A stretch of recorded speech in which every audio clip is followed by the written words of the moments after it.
അല്ല അതിന് മുന്നേ ഒന്ന് സബ്സ്ക്രൈബ് ചെയ്തേക്കടാവേ.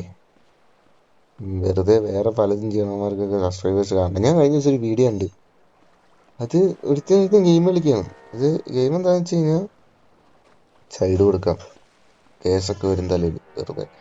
അപ്പം ഞാൻ കണ്ട വീഡിയോ എന്താണെന്ന് വെച്ച് കഴിഞ്ഞാൽ ഒരുത്തൻ ഗെയിം കളിക്കുന്നു. ഒരു തവള ഒരു ഈച്ചേനെ പിടിക്കണതാണ് ഗെയിം. അവനാണെങ്കിൽ വർത്താനം പോലും പറയുന്നില്ല, അവൻ തവളയെ കൊണ്ട് ഈച്ചേനെ പിടിക്കുന്നു. നോക്കുമ്പോൾ 64K ലൈക്ക്, 34K കമന്റ്. എന്തരടാ ഇതൊക്കെ? ഇവിടെ 1.5 GB നെറ്റും വെച്ചിട്ട് മനുഷ്യൻ 8 ദിവസം എടുക്കും ഒരു വീഡിയോ അപ്ലോഡ് ചെയ്യാൻ. ഒക്കെ പോട്ടെ, എന്തായാലും സബ്സ്ക്രൈബ് ചെയ്യുക guys. So it's me Clever Gaming signing off. Bye bye guys. Feel hungry, lose energy, something to eat. അടുത്ത ദിവസം തിന്നാം. അപ്പം എന്തായാലും ബൈ ബൈ ഗൈസ്. സബ്സ്ക്രൈബ് കൂടെ ചെയ്തിട്ട് പോടാ, കഷ്ടമുണ്ട് കേട്ടോ.